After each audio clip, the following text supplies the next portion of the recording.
YouTube, Stu B520 here. What's in the box? Well, you know, if you saw the thumbnail and the picture, I was at the gun shop and was looking around, and I trying that. I saw a real nice H&K USP Elite used in 45 ACP. I think it had like a 5.5 inch barrel. Look up H&K USP Elite 45 ACP. Man, it's a monster of a pistol. It was going for almost $1,000 though, used. So I wasn't in the market for that. But I was in the market for this. So what do we got? Smith & Wesson, obviously. Made in the USA. Let's see, what do we got here? Smith & Wesson Shield First Gen Performance Center. Can you see that? Performance Center. Okay. What's in the box? Paperwork. Lock. That's about it. Paperwork and lock. Oh, come on now. You think they have a better system here. But nope. There you go. I think. Yeah, that'll do. Just a cardboard box. Come on already. There we go. Let's get that out of the way. And let's talk about the pistol. We'll check for clear. Empty magazine. Empty chamber. Empty mag well. This gun's clear. So I've had a few Smith & Wessons over the years, and I've traded a few Smith & Wessons over the years. And I've always saw the Shield, and I don't know. I know it's real popular. It was competing with the Glock as for a carry gun, the Shield 1.0 when it first came out. And I was never really interested in it, so I never picked one up. I came across them all the time in the gun shop. They were always on a shelf, 2 or 3 of them in the case, some in 40. There was even one in 45. This one happens to be a 9mm. Oh, and there was someone who commented on one of my videos. I don't know which one, about me not stating the caliber of the pistol. So to that person who commented, if you're watching this video, this is 9mm. And they also said something about me fondling the gun a lot. Well, isn't that what you do? Especially when you know it's clear. You know it's clear. You can fondle the gun. They said I picked the gun up a lot, but whatever. Okay, so Smith & Wesson Shield 1.0. This is the first generation. Yeah, like I said, I've seen them all the time. I never picked one up. They're real popular. I guess they were so popular in the beginning that you couldn't even get them for a little bit. You had to get on a waiting list. But in any event, we're talking years later now. And they're readily available and relatively cost-effective.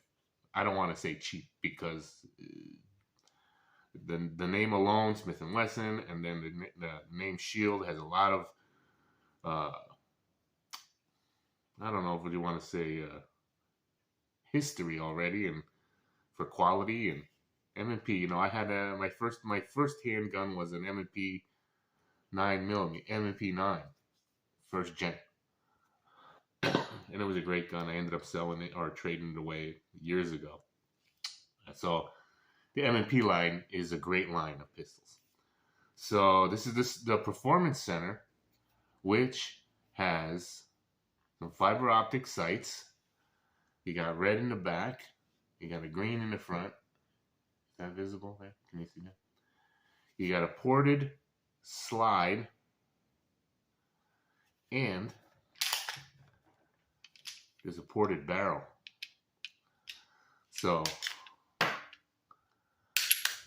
when you're firing, all the gases are escaping here, and you get that nice effect. If at night you see the flashes and the muzzle blast that's coming out the top versus the front. And let's see. While we're here, let's do the trigger. So striker fire. Okay, it's not a great trigger, but it's not the worst. It's got a little mush in there, but I always think that you got to work with the trigger you got versus putting trigger job. There's tons of aftermarket trigger jobs, spring kits, sights, all kinds of stuff you could do to this pistol to make it have a 3-pound trigger pull versus a 5 or 6 pound.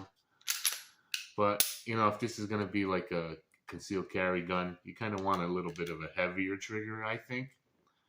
So it's not as intentional, like, oh, la-di-da, click. Oh, sorry, I killed you. I shot you. So I think for a defensive situation, you want to have a little bit of a heavier trigger. And it's not too bad, you train with the trigger you got. So what did the gun come with? Well, you saw the box. It came with 2 mags, a 7-round flush base plate. 7-round flush base plate. Flush base plate. I'll get that right.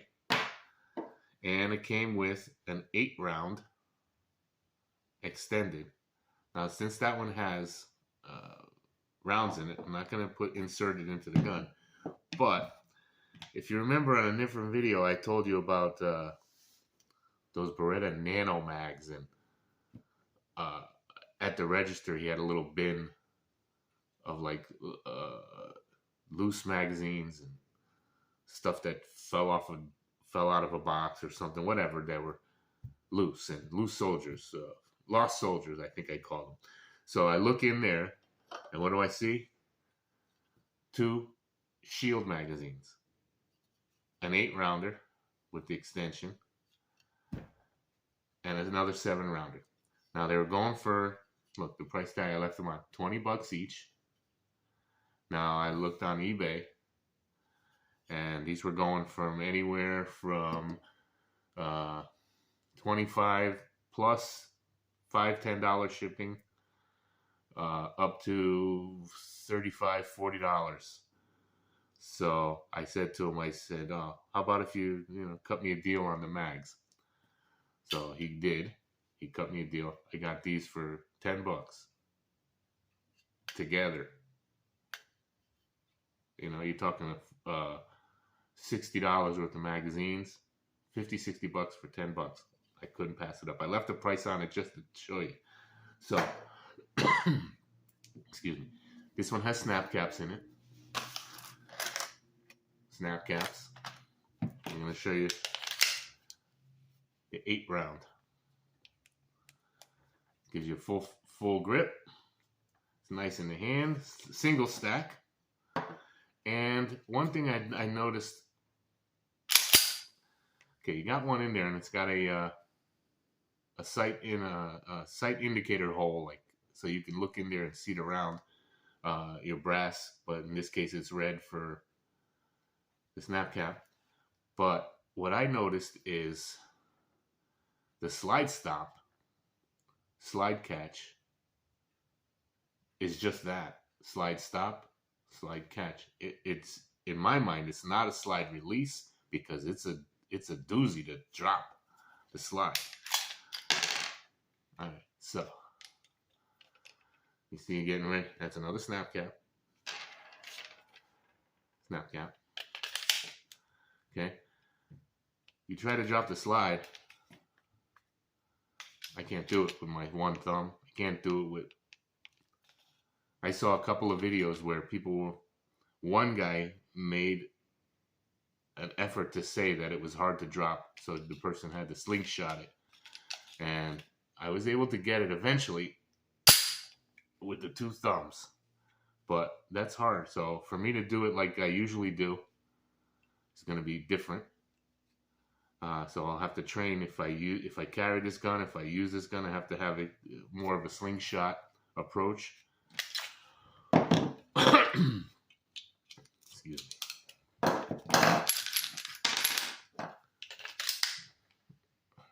I did that wrong. Hold on. Bear with me. It's early in the morning here. All right, so I'm going to have to do, instead of my normal drop with my finger, I'm going to have to slingshot. So, you know, it's okay. I always did want, I don't know if I wanted it so bad where I never went out to buy it, but I always thought it'd be interesting to have one, but not enough to pick one up. But I got such a great deal. He had, on the shelf, there was 4 shields. 4 regular 1.0s, 3 regular 1.0s, and this performance center. Now, I didn't realize they were going for that low of a price. They were going, the regular shields were going for $299. $299. This one was just a little bit more than that because it was a performance center. It had the fiber optic sights, ported barrel, but you know, I couldn't pass it up just for the features alone to pay the extra. I could have got the regular shield for $299. This was just, you know, a few bucks more in my mind, for a few bucks. So it came with, like I said, the 2 mags, 1, 2, and then I got the 2 on a deal of $40 worth of used mags for $10. I couldn't pass that one up. So, in any event, I'm a little excited. I guess, you know, it was it's definitely worth it for me to try this one as a backup carry gun, because it's only 8 to 9. If you're using the 8-round mag, it's 8 plus 1, 7 plus 1 if you're using the 7-round flush fit, especially for concealed carry. And it's got a nice feel to it. So I'm going to get this to the range. One thing I did notice is point of aim. Now I heard Such 00, you know him, Such Double Lot. He was doing a review on, he's done them on all the generations and all the plus, the Shield Plus, I think, which is a double stack and it holds more capacity. The 2.0 Performance Center, the 2.0 regular. He's done all the shields. And he was talking about an 18-degree grip angle and how it was nice and it was just right. I find it to be, when I press it out, I find it to be up a little. The sights, the lineup of the sights. Like when I push out my CZP-01, that thing's dead nuts. It's right where it has to be. This one, there's a little adjustment in the grip angle. So I'm guessing that the CZ's grip angle might be 17%, 17 degrees. I don't know though. I don't know that. But Such was saying that this is an 18-degree grip angle. But I noticed that when I'm pushing it out, that front sight's just a hair up over the slot, and I gotta just adjust a touch. But that's okay. I mean, you work around that. You know, this is a proven pistol. I don't know what year it was made. I'm gonna find out. I'm gonna call Smith & Wesson customer service and find out. But yeah, really nice condition. Got a nice sight picture. I don't know if I can line that up enough for you to see it. The fiber optics are still really nice. They're not broken up or nothing. They got nice little, almost like a shield. Hey, shield over the a cage like over the fiber optic, which it still lets in all the light. So you got porting, you got fiber optics, you got yeah, that's about it. Oh yeah, it has a safety on it, but I would never even use it. So it renders the gun not cocked and locked, even though it kind of is, because it's a single action striker fire pistol. So if you put one in there, you can run it safe. You just have to train that way. Remember that when you draw, you got to come off the safety and then bang. So yeah, real nice. Smith & Wesson Shield Performance Center, meaning it has a ported barrel, the nice fiber optic sights. And I think that's it. The trigger is the old style trigger. This is the same trigger that was on my M&P9.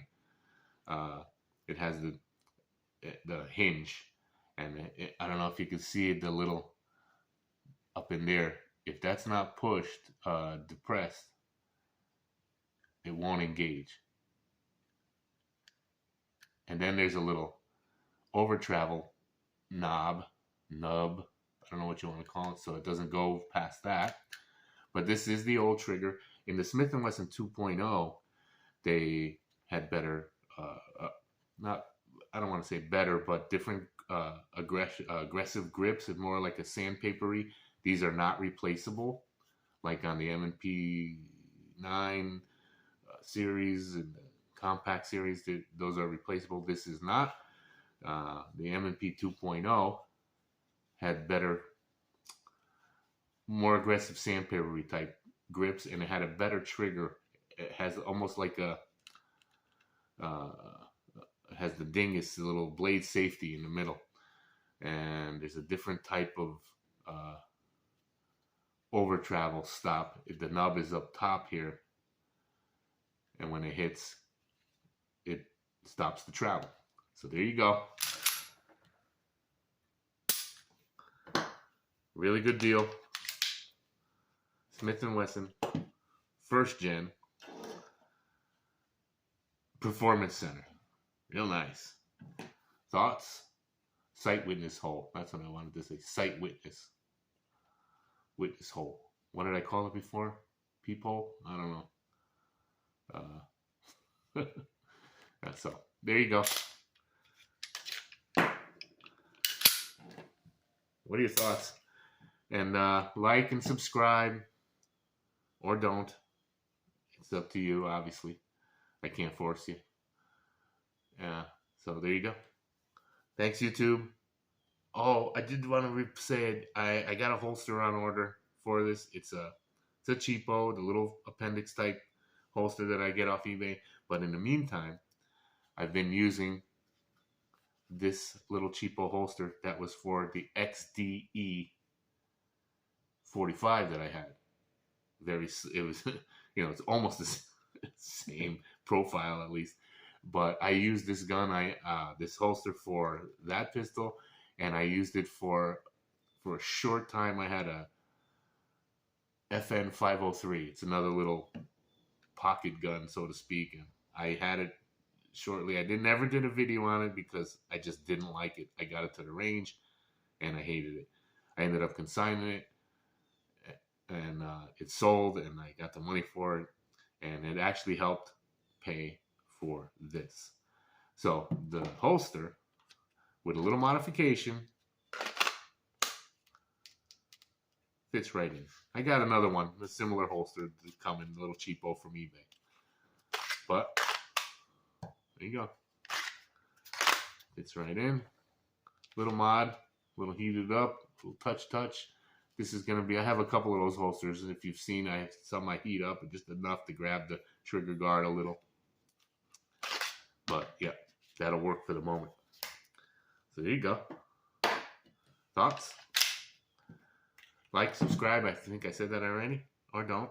I said that too. Thanks, YouTube. Have a great day.